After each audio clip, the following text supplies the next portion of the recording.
Darren Pratley, welcome to Spring Into Action. You've of course appeared here before. You're a favourite of ours because you give us all the up-to-date information of what's happening in New Zealand. And often in real estate, New Zealand is the canary in the coal mine for Australia. How are you, mate? I'm good. Great to be here. Thanks for having me. It's cool to be on this. This is a great idea that you're doing. So I think it's a great way of just giving the real estate industry a bit of a push and shove at a time where we're coming into that really important time of the year. Yeah, I started doing this out of COVID, so this is about the third or fourth year that I've done the 5-episode Spring Into Action series. It's a little Great bit idea. later this year, but we've had a few things on. But it certainly is a more challenging market than we've ever seen in any of the other years coming into spring. We had that post-COVID boom. We moved through a few sort of almost auto sales volume sort of times. Now the market's a bit different. How is it over in New Zealand? Exactly that, mate. Exactly that. Challenging times, and market has been pretty stagnant in terms of, and also price. Price has been, constantly been an issue where, vendors think the property is worth $1 zillion and the buyers think it's not, and you've got the poor real estate agents sitting in the middle. So I think for me, over the last 6 to 12 months, challenging markets, but one of the things that I'm saying at the moment is there's just opportunity. There's lots of opportunity, even though the market is challenging. So I think one of the things you've got to be doing right now is just making sure that you understand this is just a period of time. We go through these cycles and it's part of the nature of the beast. And you just got to be prepared to continue to do the yards, even though the market's tough. Now, New Zealand recently cut interest rates. Yes. Yep. But if I put my economist hat on, unemployment went up a little bit more than expected, and inflation is still sort of there but under control. Did the interest rates cut have any effect? Because almost every buyer in Australia and vendor or anyone potentially to sell is waiting for interest rate cuts before they play in the market again, it seems. So we're definitely on the slide. So over here, we've definitely started to take our first few steps in terms of heading towards the banks are already preempting further reductions. So there's a real sense that interest rates are on the slide. Business is tough here. Like, business is really challenged. It's not as easy as it was. But there is some green shoots starting. Geez, I hate that term. Green shoots starting to appear. And one of the things that's done is given everybody a bit of a spring lift. So everyone's going, right, we're starting to change. We're on the right side of it. But the numbers aren't showing the real that delivery yet. So what we're seeing is the perception is that the market is going to shift and is shifting. But it'll be, I think, a few months yet before we see those numbers coming through that give the market some more confidence. So yeah, there's a lot of talk and there's a lot of hype about, we're on the right side of it and we're starting to improve. But I wouldn't say that we are seeing the tangible benefit of that at the coalface. One area that I think needs greater addressing, and you tell me whether you think this is true over there as well. I honestly believe that real estate agents and agencies need to do a better job at educating the market on where the market currently is. I hear so many vendors and so many disappointed buyers talking about the fact that someone was expecting an incredible street record price on their property, rather than focusing on the transaction gap. Oh, What you buy, what you sell for, and then what you can then buy for. So, my dad used to say it all the time. Whatever you do, buy and sell in the same market. He was yeah. always focused on the transactional gap. I sell my house for this and I can buy my next house for this. I've just made a gap profit of that.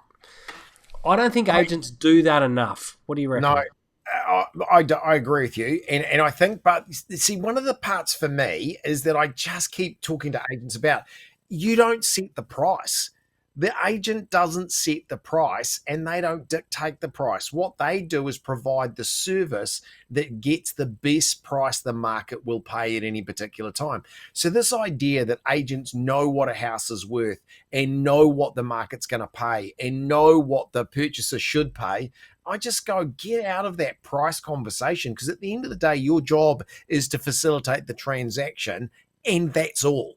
Your opinion of what you think something's worth or not worth is actually not your job. So when I look at it at the moment and going, yep, the market's tough, the market's challenging, it just means that you in the middle have to do a better job at having these conversations. And you're dead right. When you're looking at price, where it sits and what my expectation is and what I thought, well, at the end of the day, that's all based on your personal perception of where you see value. And what we've got to be careful of is that we don't fall into that puddle. From here, we're in spring. Yep. New Zealand's not big on auctions, not like particularly Melbourne and growing in Sydney and others. You're not big on auctions. Moving into spring, where do you think the world's going? Are you going to see that pre-Christmas pickup, or do you think it's going to stay pretty cautious? Are we going to see sales and transactions? Yeah, I think you're going to start to see a real shift in that, because I think what you're starting to see is a lot of buyers realizing now that this, we are in the bottom of the market, or potentially on the upside of out of the bottom of the market. And when you're a purchaser, the time you want to buy is at the bottom of the market, or perceived bottom of the market. So I think you're going to start to see a lot of people realizing that they need to get in, which will help the market get going and get moving again. We've got investors starting to get back into the market again, realizing that they need to think about maybe selling the worst property in their portfolio and buying better. So there's a whole lot of new buying decisions starting to happen, which is great for the market, because that just means we'll get some transaction numbers back into the environment again, which would be great. So yeah, I think it's going to be slow. I don't think this is a ramp up. But again, just have a think about this. And this is the part that I get challenged a little bit by, is that we seem to be still referencing that crazy period during COVID as the norm. And in fact, if I get a lot of my officers now, I say to them, go and do some numbers about what sales volumes were like in 2018 and 2019, right? And then compare those sales numbers to where we are now. And you know what? Most of the time right now, in most of my regions, we're better in terms of numbers now than we were in 18 and 19. But because we're comparing back to that crazy heady days of COVID and out of COVID, those there were very, very unusual numbers, and certainly numbers that you wouldn't say, are going to be repeated very easily. Yeah, and I think that's the biggest hurdle a lot of salespeople are struggling with at the moment, is that COVID prices are still in the memories of the vendors. Yeah. They still remember what Jenny and Jeff across the road got for their house in 2021. Yep. But we're in different times, and we need to adjust. And I hear it a lot, is that what the world needs, particularly in real estate at the moment, is someone who can cut a deal. Yeah. The person who's prepared to work the hardest and can cut a deal, I think you're going to come out better the other side. 100%. Agree or disagree on that? That's the number one topic that I'm talking about at the moment that get booked probably the most is negotiation and negotiation skills, right?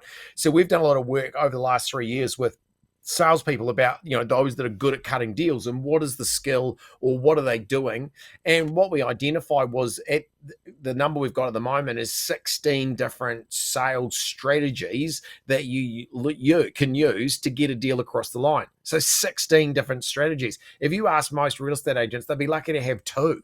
Right. And the piece is your ability now to be able to cut a deal, to create a negotiation process, and then be able to close it is a massive skill that your clients really need right now. So again, being able to negotiate and to have the skills of negotiation is a fundamental requirement of a top agent now.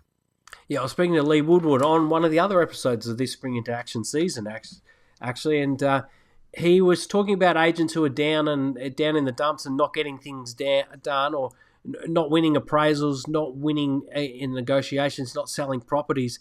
And his answer to them was, when was the last time you went and studied the art of negotiation? Totally.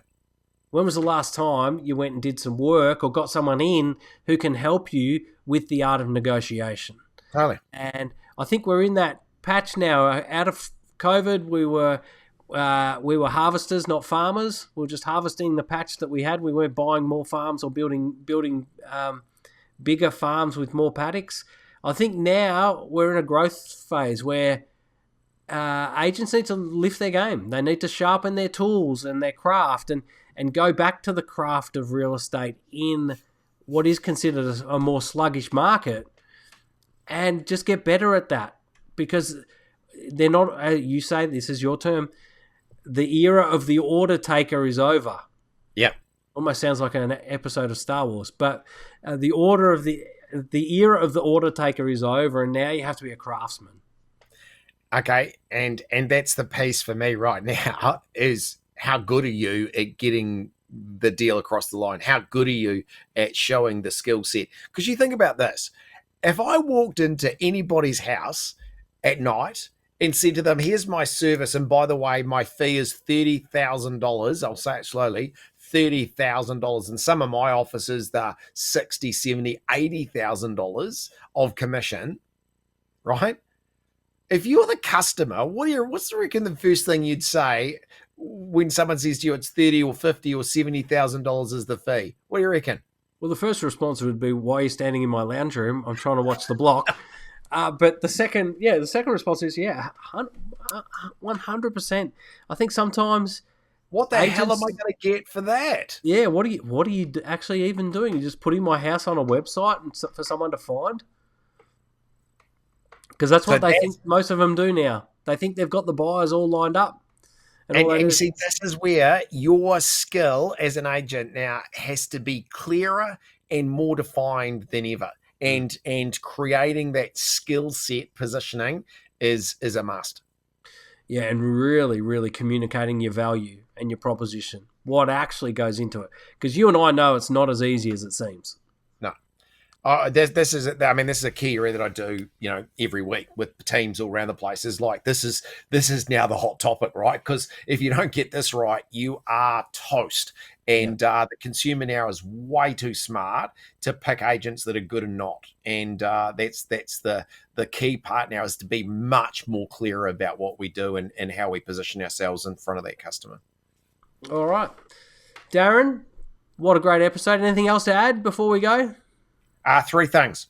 Yeah, right. Let's hit me with your 3 things that you think agents who are struggling, or not even, agents who just want to get better, what are the 3 things that they need to be doing coming into this spring? Number 1 is to cover more ground with your calling and your connection. So you've got to talk to more people, cover more ground, and please, please, please get away from the, would you like an appraisal, you're thinking a selling conversation. It's got to be a better connection, and it's got to be across a bigger group of people. So cover more ground, have a more deeper conversation with them about where they are in their lives and what's happening for them, and that creates better connection. Number 2 is the number 1 asset in a real estate agent's business going forward is not your smile or your flash car out the front. It's actually the data that sits in your database. So what we're noticing over here is those agencies that are putting more focus on collecting better quality and cleaner data are able to use it in better systems to identify where opportunities lie. And so one of the key things is making sure you're collecting really good data into your business. And then the third one is your presentation skill now in front of the customer, whether you know them or not, has now just got to be a 9 out of 10 minimum. So I say to people all the time, so let's think about your listing presentation, scale of 1 to 10, 10 you're brilliant, 1 you're shit, what's your number? Oh, 5 or 6, maybe a 7. I'll be honest now, if you're not a 9, you're toast, because there's so much work now being put into the quality of that presentation in front of the customer. So you really have to, sharpen your machine up to make sure that when you're delivering, it is clear, concise, obvious to a customer why you're the agent of choice. Incredible. 3 great points. Incredible points. Cover more ground. Make sure you've got clean data, and up your presentation skills. Get really sharp on it. Practice it. Practice your scripts, practice your objections, practice how you present, and listen in your presentations. I think that's a key one too, isn't it? Yeah, absolutely. I mean, the biggest thing now is to identify the customer, what the customer wants and what they need, but actually making sure that you're the specialist. You're the person they're going to pay $30,000 for. I just laugh every time I hear a salesperson say to the customer, so what do you want? Like, at the end of the day, I'm paying you $30,000 for your expertise and you're asking me what I want you to tell me what I need to do to get my house sold at the best possible price in this market. That's your job. So you got to position that. Once you got that right, you're away. Awesome, mate. Always high value. Anyone who's watching this, I'll tell you, we've got to get Darren over to Australia. We've got to do a tour. I reckon we've got to do a tour. We should do that. Yes, I'd Let's love to do that. Tour. If there's anyone who's interested, wants to have a chat, just message us. We're human. We don't bite. Let's have a chat. And of course, Darren and I, if you don't know, we share a podcast together. We host the number one podcast between Australia and New Zealand, somewhere in the Tasman Sea. It rates number one. You can find that on all good podcasting stores and also YouTube. It's called Blink Business Lessons. If you just type in Blink, it'll come out and you'll find it. If not, just send me a message. I'll send you a link to it. We get those out about weekly, I reckon, at the moment. So we're doing well. And they're going well. People love them. So, but try it for yourself is what I reckon. Darren, thank you for joining us on Spring Into Action. Well done. Enjoy your weekend and all the best. Catch up soon. See everybody. Cheers, mate. Now, if you enjoyed this episode of Spring Into Action, please don't forget to leave a like. It tells the algorithms that you like this sort of content and encourages creators like me to keep making it. Also, leave a comment if you've got any questions, and if you've got other people who you think could learn anything from the interview that we just conducted, don't forget to share it to them as well. Otherwise, I really appreciate your attention. Thanks for watching, and I look forward to seeing you on the next one.